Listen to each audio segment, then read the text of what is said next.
What's going on, guys? And today, for probably my last draft video until maybe a draft reaction, I'm going through my entire first round mock draft. Now, I didn't spend too much time thinking about this, but rather just thought of the team, who's available at that spot, who they should pick. So maybe not everything's perfect, but I think I did a pretty good job, so let me know what you think about my draft. Anyways, let's get started. First things first, Philadelphia should select Ben Simmons. I talked about this in at least 2 videos, I believe, and everyone agrees on this, so let's just skip past it. Going to the Lakers, I think Brandon Ingram will go there. Did a couple videos on this, and he's just the best prospect available, so he's going there.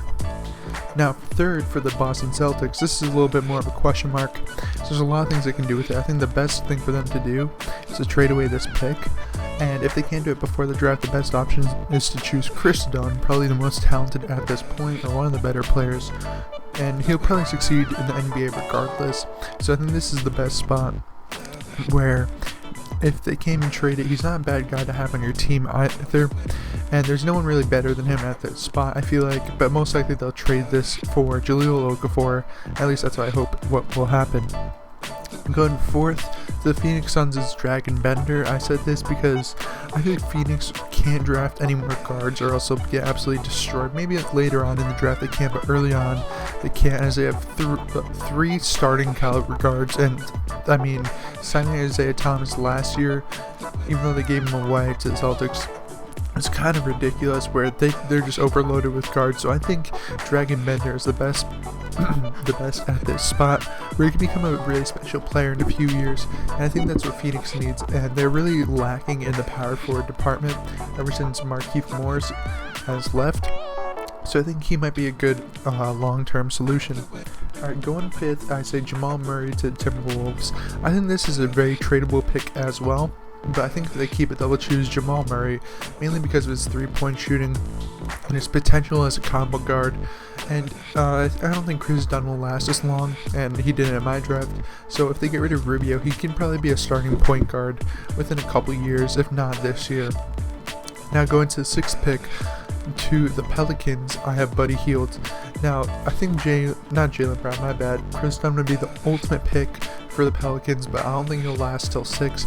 So I think Buddy Hield is the best option, being a really good shooter, possible NBA level playmaker, and everything that will work really well with Anthony Davis.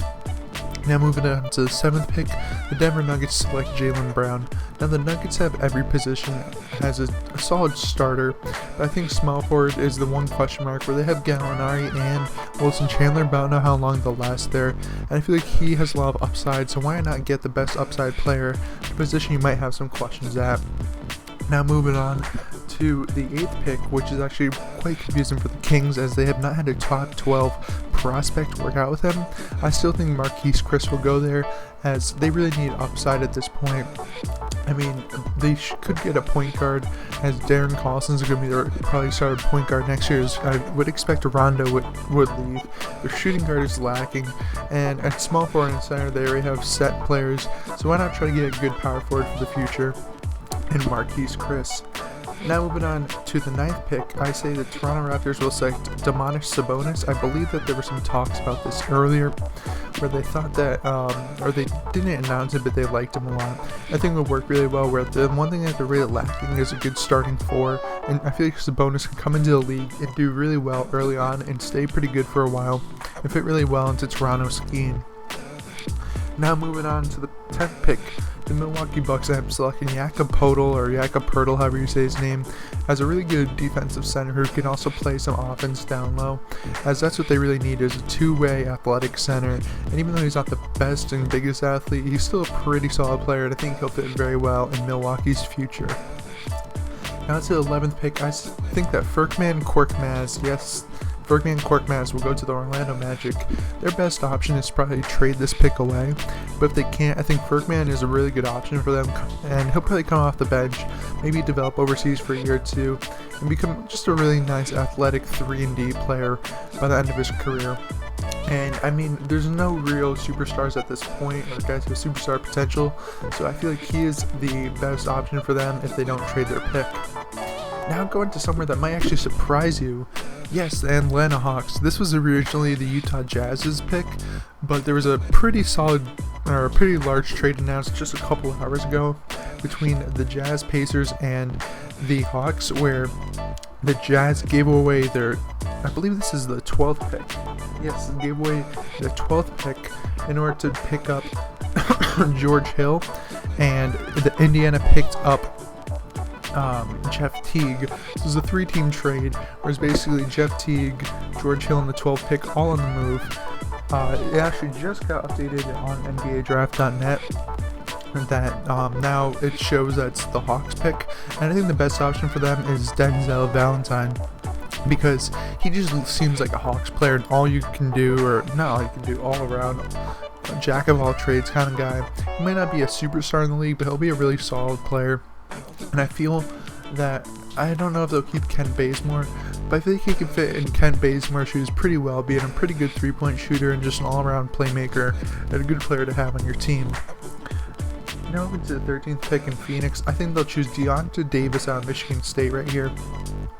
I mean, they do have a couple big centers in Tyson Chandler and as well in Alex Len, but I think that, well, of course, Tyson Chandler isn't long to last, and I think Deonte Davis can learn a lot from him, as they're about the same size. I mean, Tyson Chandler's probably 2 inches taller, but they have a similar size, and he can probably become a Tyson Chandler type in the league, being a pretty athletic shot blocking, lob catching big. So that's my opinion. I think Deonte Davis should go there.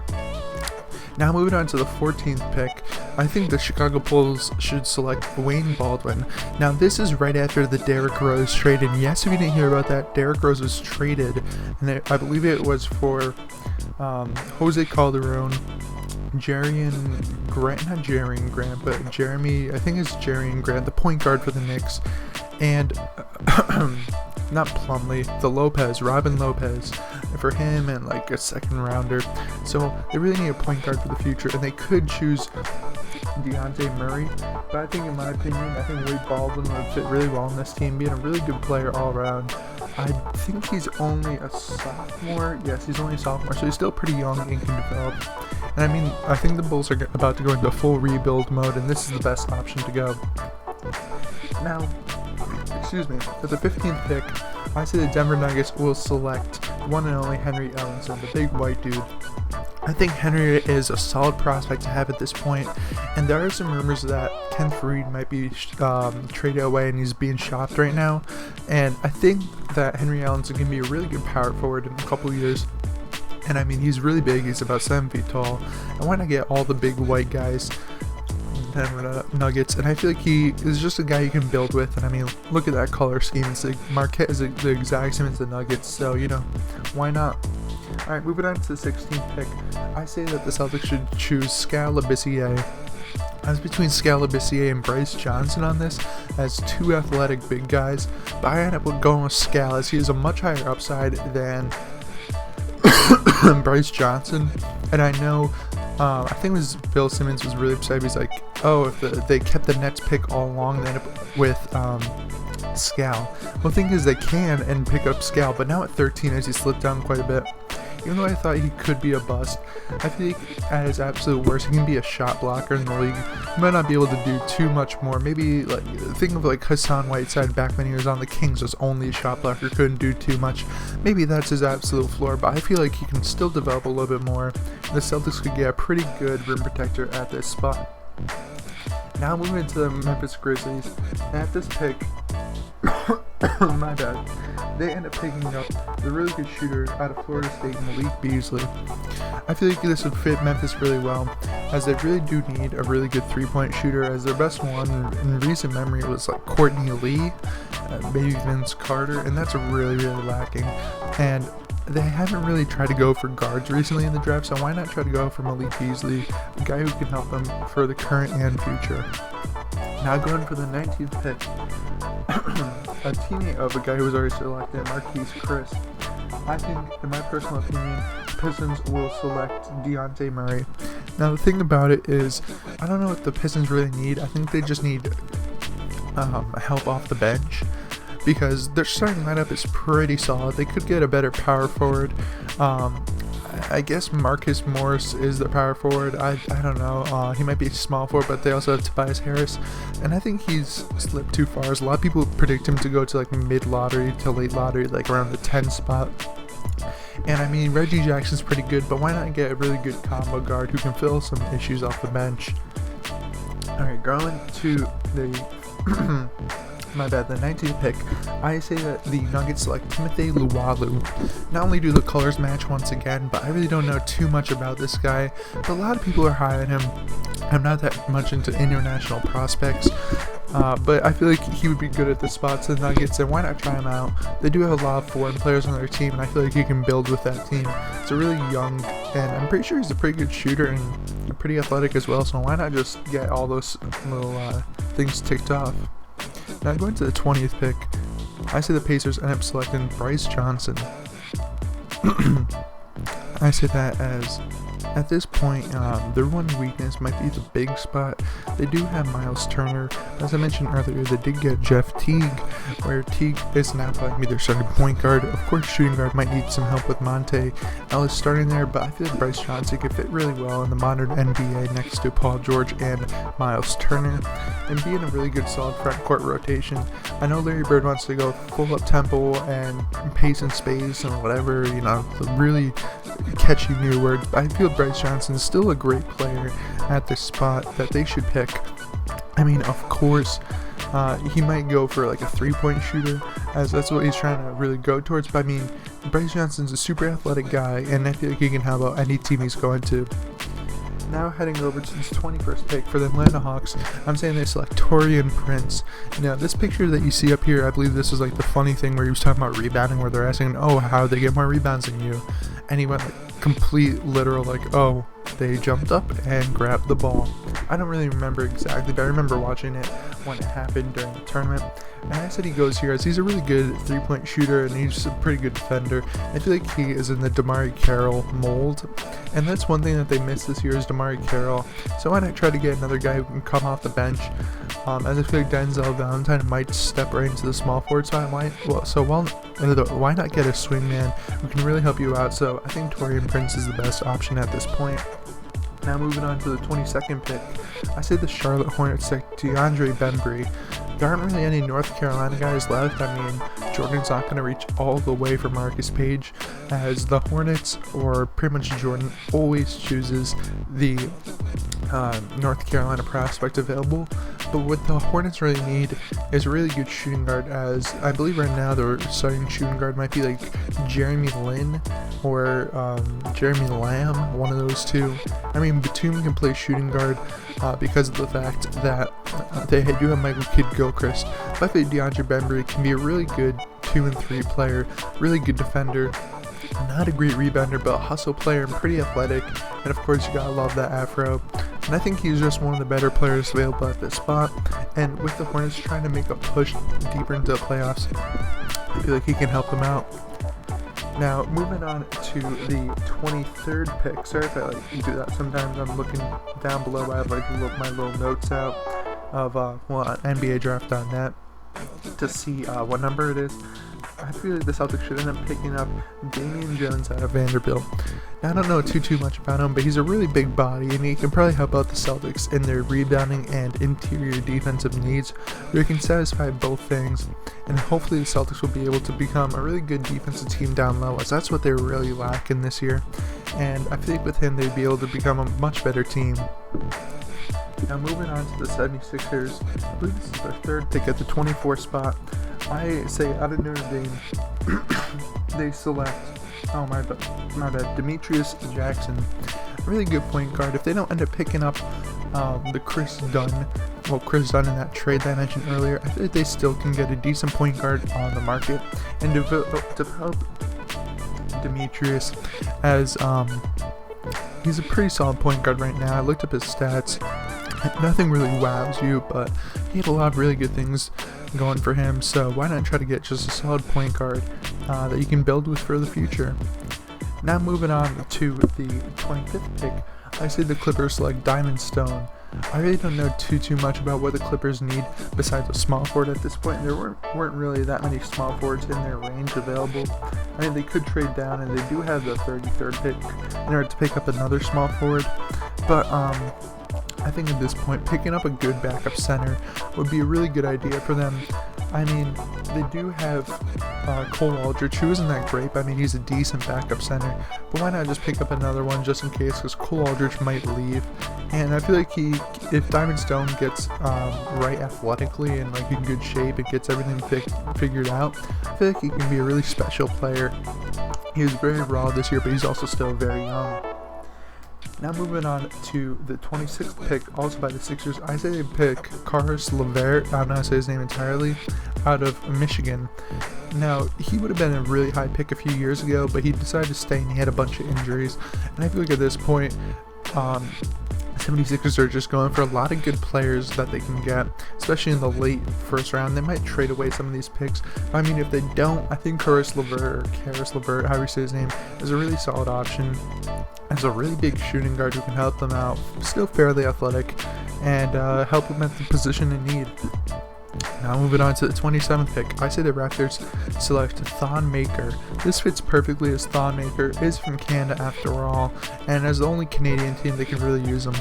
And the thing that I mentioned earlier when they would select Domantas Sabonis is the fact that they're lacking in the power forward and backup center position. Well, no, backup center they're fine with Biyombo, but the entire power forward position is really questionable. And with Thon Maker being pretty good upside power forward, I think that's a really good option for them, because even if he doesn't develop, it still looks good that you drafted a Canadian high school player. In terms of press, I mean, that's one thing that's underrated about drafting certain players, is the kind of press and how you make your fans feel.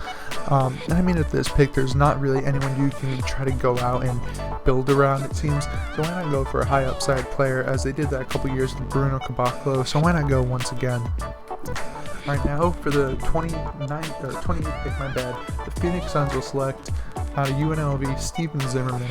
Now Zimmerman has some question marks to his game, but he is a pretty good shooter and shot blocker, and I feel like he's the best player available for the Suns at this point. I don't know too much about the Suns and who they should draft, but I think he can develop into a solid player in a couple years. And why not just add to their pretty deep front court? And yeah, I don't know what else to say besides that, but that's who I think the Suns will pick.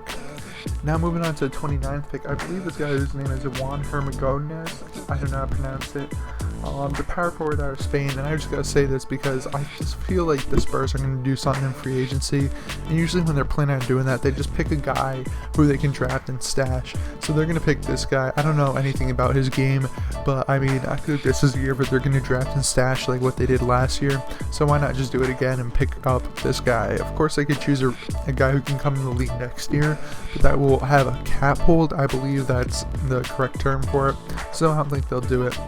Now for the 30th pick, I feel like the Golden State Warriors, the Chokers, will pick up out of UNLV Patrick McCaw. Patrick McCaw is a pretty good defender and rebounder, especially for his size and position. So I think this is their best bet, as there are really no one else available at this point. I mean, I let Malachi Richardson slip into the second round, as I don't like him at all as a prospect, and I feel like he can, in terms of Patrick McCaw, he can be a pretty solid backup guard for the Golden State Warriors. Of course, he might not play a lot of minutes right away, but backup shooting guards, they got, let's see, Barbosa, Ian Clark, and even though Sean Livingston's a point guard, he plays a lot of shooting guard. So I feel like getting Patrick McCaw as a defensive-minded guy off the bench, it can really help out their team. Anyways, guys, that was my entire first round mock draft. Let me know what you think. Give me a like if you watch this far, if you like my draft. Comment down below, especially if you think I messed up somewhere. I might have messed up choosing Scal over Bryce Johnson. I don't know. Just let me know what you think. Tell me if you think I hate, or I'm hating on what's the name, Malachi Richardson too much. I don't know. I feel like I'm doing a pretty accurate job, or not overestimating how bad he is. Of course, subscribe for more draft, NBA, 2K, all that good stuff, and share online, share with your friends, share with whoever. Anyways, guys, thank you guys for watching, and of course, have a good day.